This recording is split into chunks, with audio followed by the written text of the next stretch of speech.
Rose avenue കോടതിയിൽ എന്ത് നടക്കുന്നു എന്നതിലേക്കാണ് പോകുന്നത്. ഡൽഹി മുഖ്യമന്ത്രി അരവിന്ദ് കെജ്രിവാളിന്റെ റിമാൻഡ് തടയാൻ അഭിഭാഷകൻ അപേക്ഷ നൽകി. ഡൽഹി റോസ് അവന്യൂ കോടതിയുടെ സുരക്ഷയും ശക്തമാക്കിയിട്ടുണ്ട്.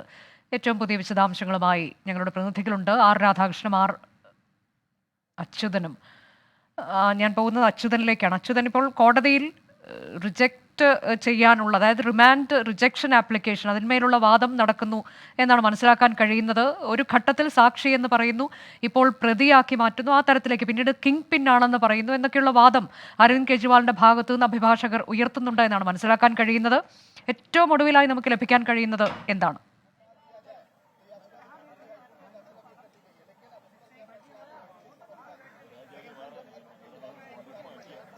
അനുജ, ഈ കേജ്രിവാളിനെ ഇഡി ഇപ്പോൾ കോടതിയിൽ ഹാജരാക്കിയിട്ട് മൂന്ന് മണിക്കൂറിലേക്ക് കടക്കുകയാണ്.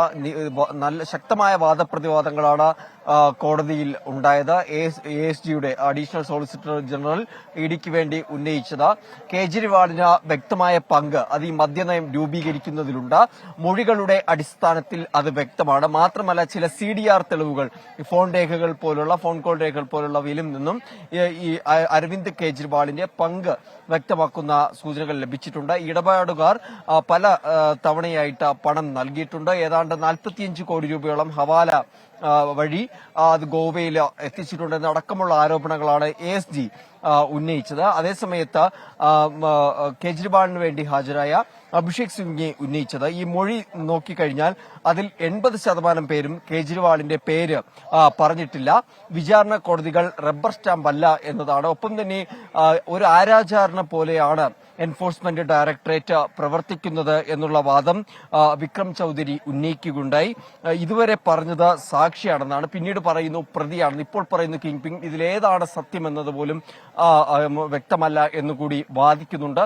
മാത്രമല്ല, ഇതിൽ അറസ്റ്റ് അടക്കം നടന്നത് നിയമവിരുദ്ധമാണ്. ഒപ്പം തന്നെ തെളിവുകൾ ഹാജരാക്കുക, അല്ലെങ്കിൽ ഇതുമായി ബന്ധപ്പെട്ട തെളിവുകൾ അത് കോടതിക്ക് മുന്നിൽ പോലും ഹാജരാക്കാൻ ഇതുവരെയും എൻഫോഴ്സ്മെന്റ് ഡയറക്ടറേറ്റിന് കഴിഞ്ഞിട്ടില്ല. അപ്പോൾ അത്തരം വാദങ്ങളാണ് ഇപ്പോൾ മുന്നോട്ട് വന്നിരിക്കുന്നത്. ഇതിന്റെ ഇടയിലാണ് ഇപ്പോൾ റിമാൻഡ് തടയാനുള്ള അപേക്ഷ കൂടി കേജ്രിവാളിന്റെ അഭിഭാഷകർ നൽകിയിരിക്കുന്നത്. എന്തായാലും 3 മണിക്കൂറിലേക്ക് കൂടി ഈ കോടതി നടപടിക്രമങ്ങൾ കടക്കുകയാണ്. ഒരു ശക്തമായ വാദപ്രതിവാദമാണ് ഇപ്പോൾ കോടതി മുറിയിൽ നടക്കുന്നത്. ഇനിയിപ്പോൾ ഇതിൽ രേഖകൾ പരിശോധിക്കുക എന്നുള്ളത് വളരെ പ്രധാനപ്പെട്ടതല്ലേ? തെളിവ് ഉണ്ട് എന്നൊക്കെ നേരത്തെ ഇഡി പറഞ്ഞിട്ടുണ്ട്. അതിൽ CDR ഉണ്ട്, കൂടാതെ വാട്സാപ്പ് ചാറ്റുകളുടെ തെളിവ്, ആ തരത്തിലേക്കൊക്കെയുള്ള തെളിവുകളുണ്ട് എന്ന് പറയുമ്പോൾ ഈ രേഖകൾ പരിശോധിച്ചുകൊണ്ടായിരിക്കില്ലേ കോടതി ഒരു തീരുമാനത്തിലേക്ക് പോവുക? അപ്പോൾ ഇത് കുറച്ചുകൂടി നീളുമെന്നാണ് മനസ്സിലാക്കേണ്ടത് അച്യുതൻ.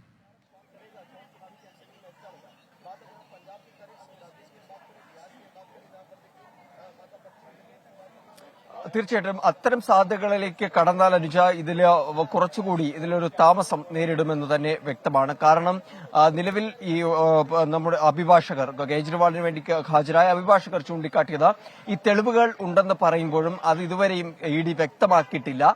ചില മൊഴികളുടെ അടിസ്ഥാനത്തിലാണ് മുഖ്യമന്ത്രി അരവിന്ദ് കെജ്രിവാളിനെ അറസ്റ്റ് ചെയ്തത് എന്നുള്ള വാദമാണ്.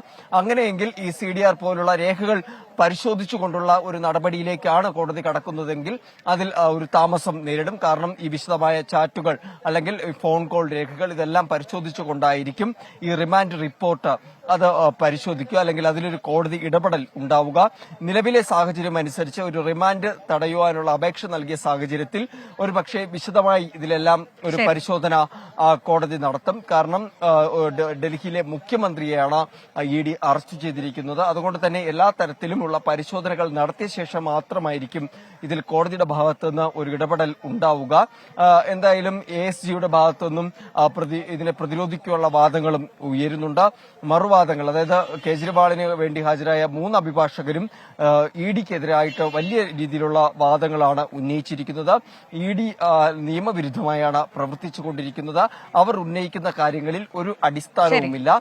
ഈ കേജ്രിവാളിന് അത്തരത്തിലേക്ക് കടുത്ത വാദപ്രതിവാദത്തിനാണ് ഡൽഹി റോസ് അവന്യൂ കോടതി വേദിയാകുന്നത്. ഇപ്പോഴും വാദപ്രതിവാദങ്ങൾ തുടരുകയാണ് എന്നുള്ളതാണ്. റിമാൻഡ് റിജക്ഷൻ ആപ്ലിക്കേഷൻ അത് നൽകിയിട്ടുണ്ട് കേജ്രിവാളിന്റെ അഭിഭാഷകൻ. അതിന്മേലുള്ള വാദം പുരോഗമിക്കുന്നു. ഒരു ഘട്ടത്തിൽ സാക്ഷിയെന്നും പിന്നീട് പ്രതിയെന്നും ഇപ്പോൾ കിങ് പിൻ എന്നും പറയുന്നു. ഇതിൽ സത്യം ഏതാണ് എന്ന ചോദ്യം ഏറ്റവും ഒടുവിലായി കേജ്രിവാളിന്റെ അഭിഭാഷകൻ ഉന്നയിക്കുകയും ചെയ്യുന്നുണ്ട്. അതിനിടെ കോടതിക്ക് പുറത്ത് സുരക്ഷ ശക്തമാക്കി, കൂടുതൽ പോലീസ്, ഒപ്പം തന്നെ RPF സേനാംഗങ്ങളെല്ലാം വിന്യസിച്ചിട്ടുണ്ട്.